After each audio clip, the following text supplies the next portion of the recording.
theme for this camp meeting, it says that I will go making others disciples of Christ.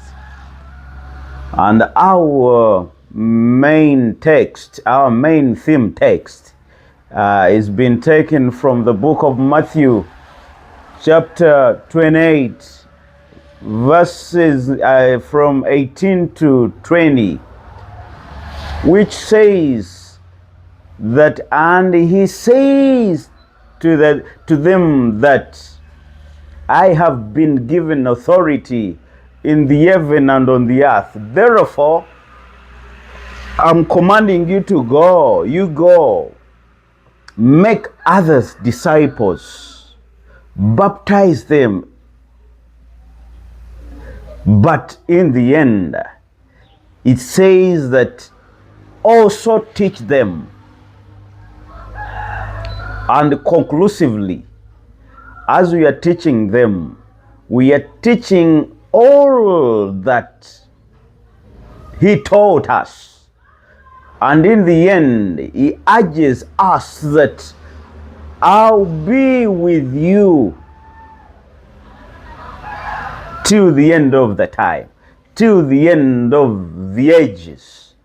So in other words, there are something we need to depict here, that as we go and preach and teach and make people disciples of Jesus Christ, we must understand that the one that gives us the authority, the one that, is commanding you and me to go, he pledges to be with us.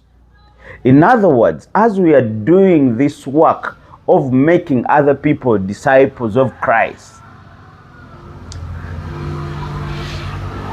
since Jesus Christ is the initiator of this work, he can equip us with all the tactics, with all the ways on how to go about this. Initially, I want you to understand that going is just a sign of showing commitment, that I'm committed into the call. I'm committed to the call.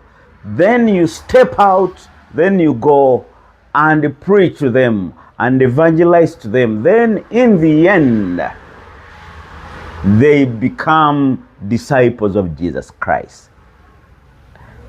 I have some important statements here which I need you to draw attention to.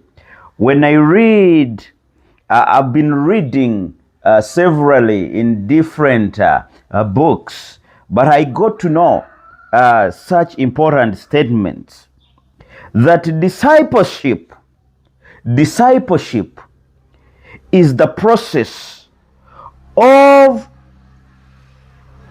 becoming who Jesus would be if you were you. In other words, we are here to represent Jesus Christ, and we are here to present Jesus Christ to other people.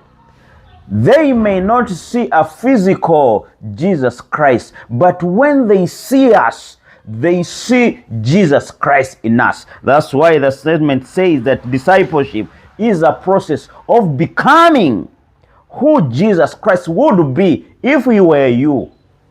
My dear listener, my dear viewers, it's so important, it's so imperative to understand that before we go to make others disciples, then we must be disciples as well. Before we go and make others disciples of Christ, then we must walk the talk. We must live the example. People must see Jesus Christ in us. But the bad thing is that we tend to go when we are not in the same talk. We are not walking the same talk. And the people may judge us in different ways. And in the end, we may happen to lose out. But he went on saying that discipleship is not an option. Since Jesus Christ is our commander and is the initiator of such a noble work, such a noble commission.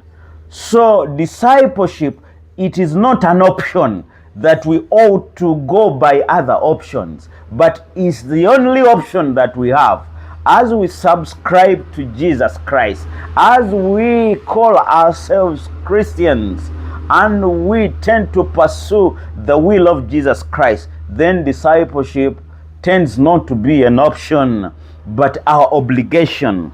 So Jesus said that if one would come after me, he must follow me. Then we must follow Jesus Christ. We must fall into the steps of Jesus Christ, so that other people who would desire to be like us, they are desiring to be like Jesus Christ.